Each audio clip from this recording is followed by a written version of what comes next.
Hello everyone, and welcome to Dagon. I'm G, and I wanted to do something that I know for a fact actually works after the whole divergence situation last week. So yeah, this is well reviewed. Dagon is a faithful interactive adaptation of H.P. Lovecraft's work focused on story and atmosphere. You will not find difficult choices, action sequences, or inventory management here, and movement is limited to progressing through locations along with the plot. I am writing this under an appreciable mental strain, since by tonight I shall be no more.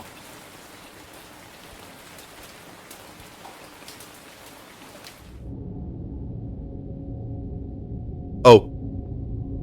Sorry, I was yawning. I almost died. During the game, you will encounter interactive elements. Some of them will allow you to continue your journey. Others reveal interesting facts about the original short story, its historical background, and the author.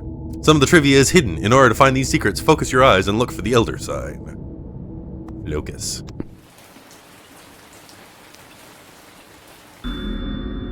Lovecraft's letters! I don't want to read all that. Okay.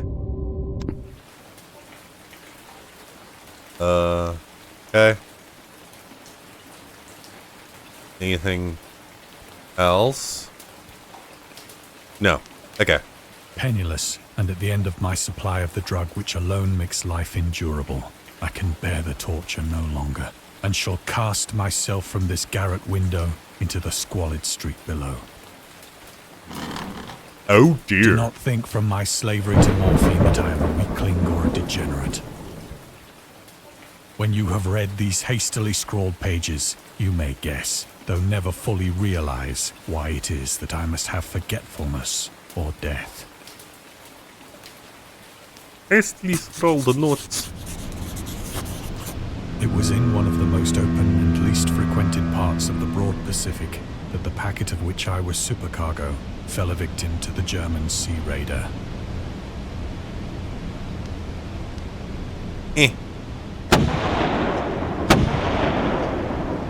Oh, fuck. The Great War was then at its very beginning, and the ocean forces of the Hun had not completely sunk to their later degradation, so that our vessel was made a legitimate prize, whilst we of her crew were treated with all the fairness and consideration due us as naval prisoners. Of the Hun? What? Oh! Huns were Central Asian nomads. Okay. Neat.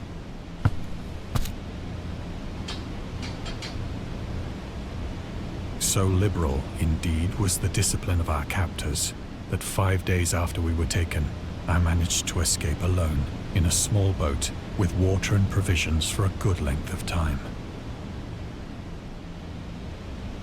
Into the boat. Oh. Is this just an When I audiobook? finally found myself adrift and free, I had but little idea of my surroundings. Never a competent navigator, I could only guess vaguely by the sun and stars that I was somewhat south of the equator. Of the longitude, I knew nothing, and no island or coastline was in sight. Oh dear. Well, that is a bit of a problem now, The isn't weather it? kept fair, and for uncounted days I drifted aimlessly beneath the scorching sun, waiting either for some passing ship or to be cast on the shores of some habitable land. Do I see the Elder sign? Nope. But neither ship nor land appeared, and I began to despair in my solitude upon the heaving vastness of unbroken blue. The change happened whilst I slept. Its details I shall never know, for my slumber, though troubled and dream-infested, was continuous.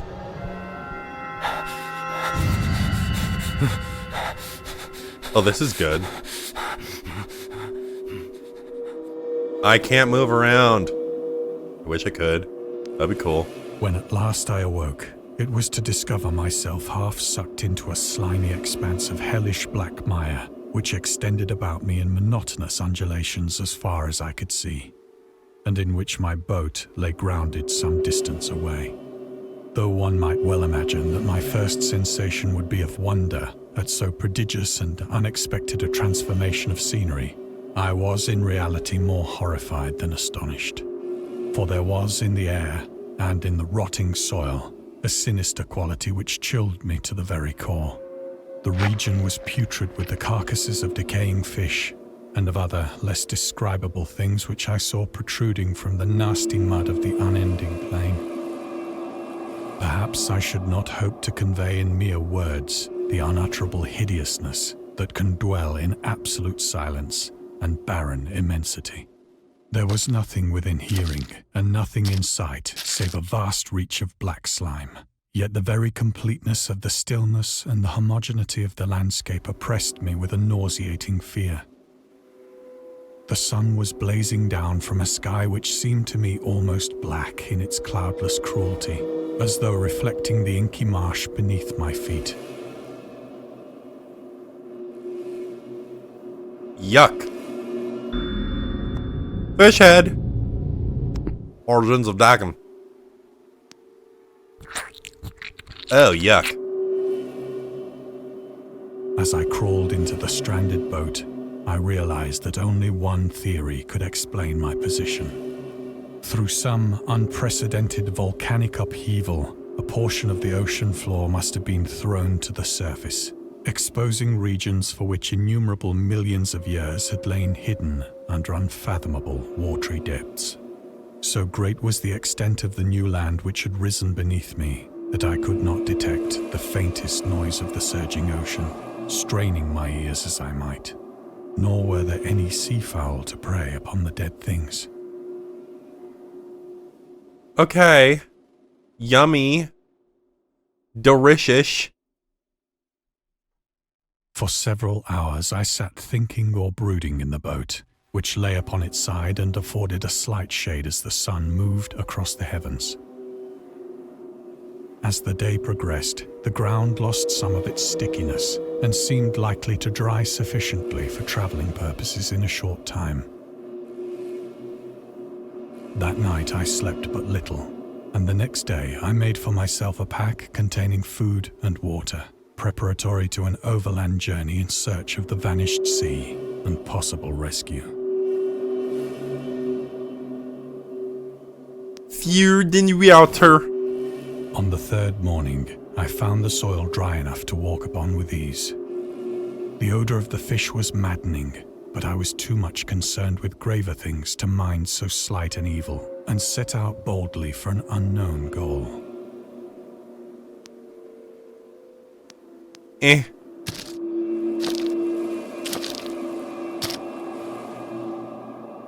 All day I forged steadily westward, guided by a faraway hummock which rose higher than any other elevation on the rolling desert.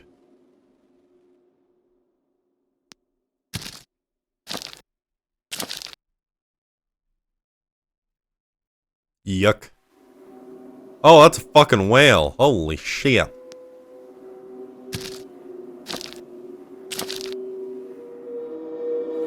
That night, I encamped, and on the following day still travelled toward the hummock, though that object seemed scarcely nearer than when I had first espied it. Towards the hummock.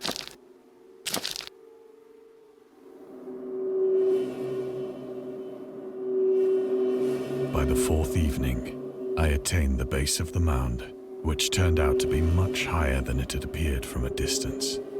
An intervening valley setting it out in sharper relief from the general surface. Too weary to ascend, I slept in the shadow of the hill. I know not why my dreams were so wild that night, but ere the waning and fantastically gibbous moon had risen far above the eastern plain, I was awake in a cold perspiration, determined to sleep no more. Such visions as I had experienced were too much for me to endure again, and in the glow of the moon I saw how unwise I had been to travel by day. Without the glare of the parching sun, my journey would have cost me less energy.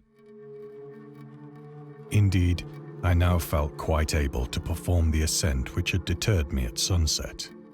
Picking up my pack, I started for the crest of the eminence. Oh. Yak.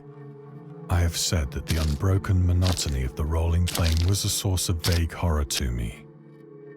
But I think my horror was greater when I gained the summit of the mound and looked down the other side into an immeasurable pit or canyon, whose black recesses the moon had not yet soared high enough to illumine. I felt myself on the edge of the world, peering over the rim into a fathomless chaos of eternal night. Through my terror ran curious reminiscences of Paradise Lost and of Satan's hideous climb through the unfashioned realms of darkness. As the moon climbed higher in the sky, I began to see that the slopes of the valley were not quite so perpendicular as I had imagined. Awful. Any elder signs? No. Ledges and outcroppings of rock afforded fairly easy footholds for a descent, whilst after a drop of only a few hundred feet, the declivity became very gradual.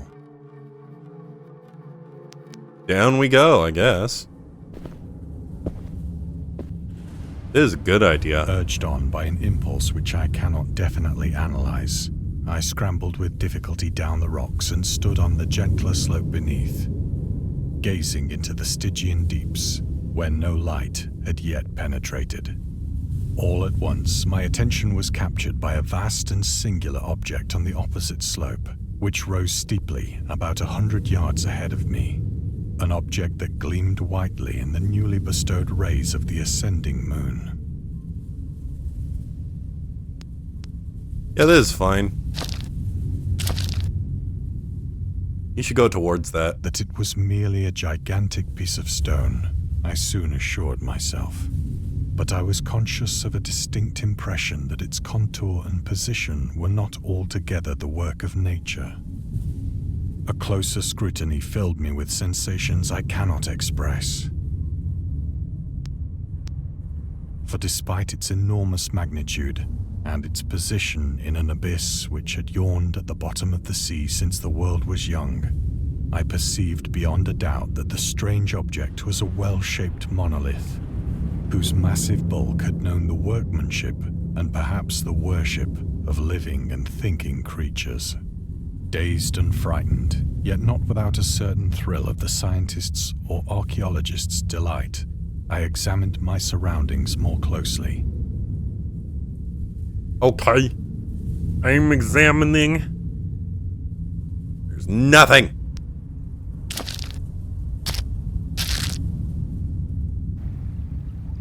The moon, now near the zenith, shone weirdly and vividly above the towering steeps that hemmed in the chasm, and revealed the fact that a far-flung body of water flowed at the bottom, winding out of sight in both directions and almost lapping my feet as I stood on the slope. Across the chasm, the wavelets washed the base of the cyclopean monolith, on whose surface I could now trace both inscriptions and crude sculptures. That's good. That's good. The writing was in a system of hieroglyphics unknown to me and unlike anything I'd ever seen in books, consisting for the most part of conventionalized aquatic symbols such as fishes, eels, octopi, crustaceans, mollusks, whales, and the like. Several characters obviously represented marine things which are unknown to the modern world, but whose decomposing forms I had observed on the ocean-risen plain. It was the pictorial carving, however, that did most to hold me spellbound.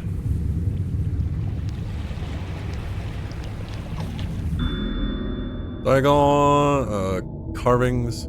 Oh! Dagon contains many themes and storytelling methods that Lovecraft developed in his later works, such as telling the story through carvings, journals and character notes, islands emerging from the ocean, or fictional beings and deities based on real events and mythologies. It is also considered the origins of the popular Cthulhu mythos. Some of Lovecraft's other stories also conclude in a manner similar to Dagon.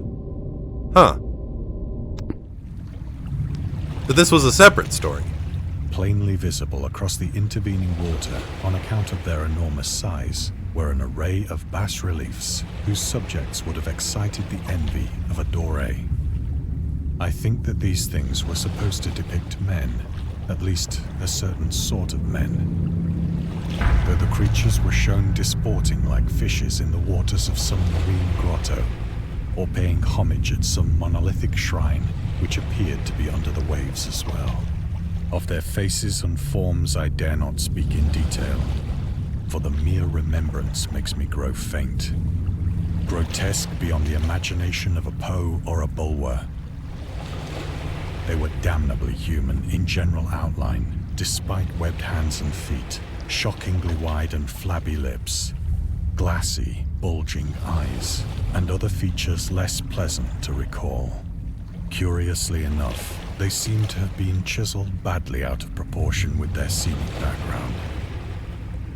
For one of the creatures was shown in the act of killing a whale, represented as but little larger than himself. I remarked, as I say, their grotesqueness and strange size, but in a moment decided that they were merely the imaginary gods of some primitive fishing or seafaring tribe. Some tribe whose last descendant had perished eras before the first ancestor of the Piltdown or Neanderthal man was born. Good. Awestruck at this unexpected glimpse into a past beyond the conception of the most daring anthropologist, I stood musing whilst the moon cast queer reflections on the silent channel before me. Then, suddenly, I saw it. With only a slight churning to mark its rise to the surface, the thing slid into view above the dark waters. Polyphemus-like and loathsome, it darted like a stupendous monster of nightmares to the monolith, about which it flung its gigantic scaly arms, the while it bowed its hideous head and gave vent to certain measured sounds.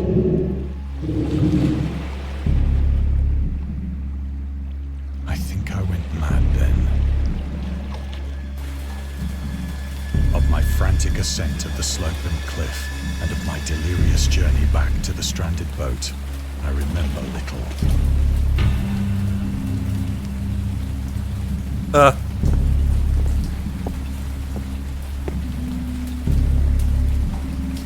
I believe I sang a great deal and laughed oddly when I was unable to sing.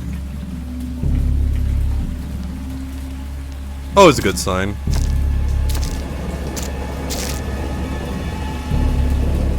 I have indistinct recollections of a great storm sometime after I reached the boat. At any rate, I know that I heard pearls of thunder and other tones which nature utters only in her wildest moods.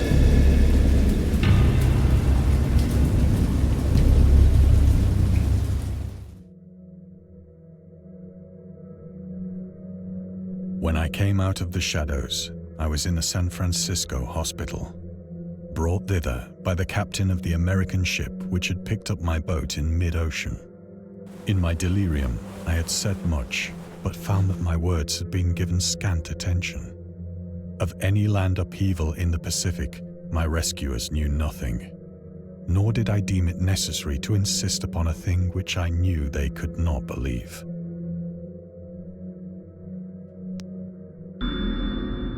Oh god. That's so many things.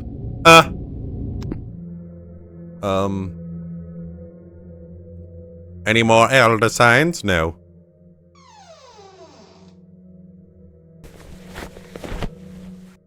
Once I sought out a celebrated ethnologist and amused him with peculiar questions regarding the ancient Philistine legend of Dagon, the fish god.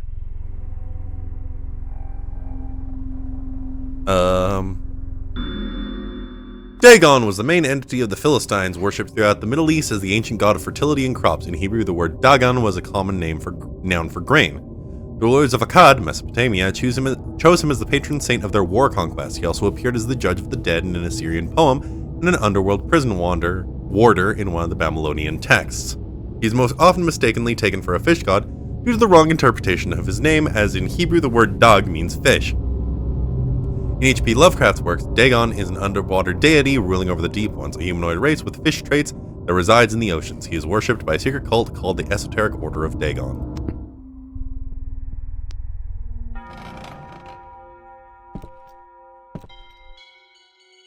But soon perceiving that he was hopelessly conventional, I did not press my inquiries.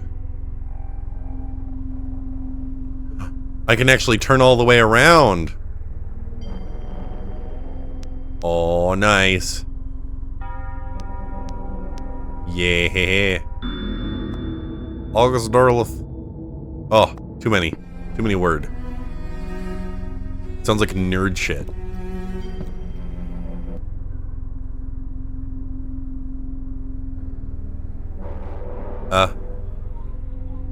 Oh. Wait, what? Oh, there is an elder sign there. The scientist.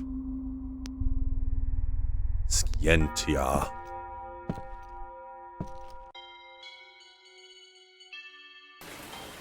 It is at night, especially when the moon is gibbous and waning, that I see the thing. I tried morphine, but the drug has given only transient surcease and has drawn me into its clutches as a hopeless slave. So now I am to end it all, having written a full account for the information or the contemptuous amusement of my fellow men.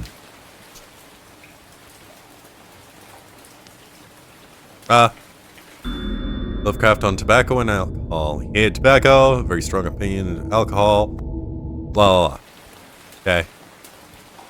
Anything else? No. Death. Often, I ask myself if it could not all have been a pure phantasm, a mere freak of fever as I lay sun-stricken and raving in the open boat after my escape from the German man-of-war. This I ask myself, but ever does there come before me a hideously vivid vision in reply. I cannot think of the deep sea without shuddering at the nameless things that may at this very moment be crawling and floundering on its slimy bed, worshipping their ancient stone idols and carving their own detestable likenesses on submarine obelisks of water-soaked granite.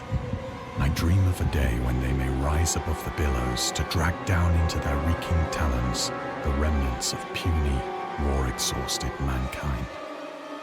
Of a day when the land shall sink and the dark ocean shall ascend amidst universal pandemonium.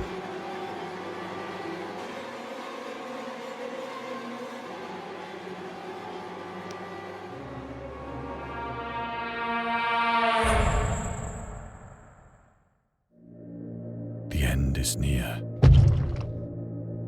I hear a noise at the door, as of some immense slippery body lumbering against it.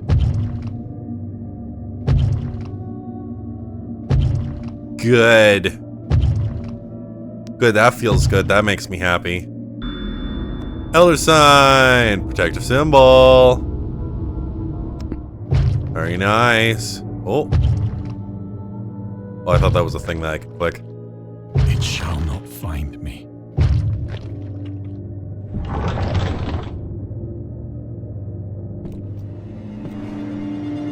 God, that hand!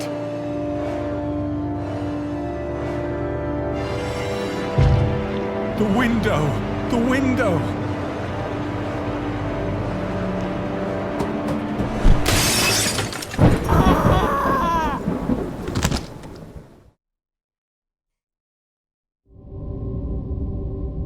Alrighty! Very nice. Cthulhu's bedtime stories. Oh. Interesting. Alright, well that was a fun little jaunt into Lovecraftian horror.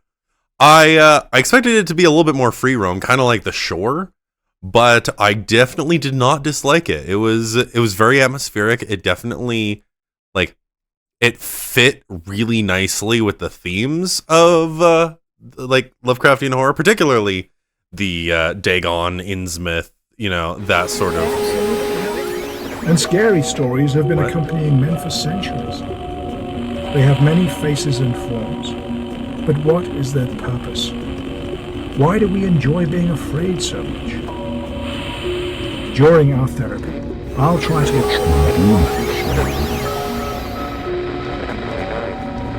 Oh, that's the other one. Okay, cool. Hungry for more? Nah, we're good. Oh, there's more. The railway horror. Little glass bottle. What? Oh! What the fuck? You can't just open hyperlinks. DLC. Oh! There is DLC. Sure, let's do the DLC. Oh, what? Oh, god damn it. I have the DLC. Stop opening windows. That's so rude. Alright, well, I guess we're done.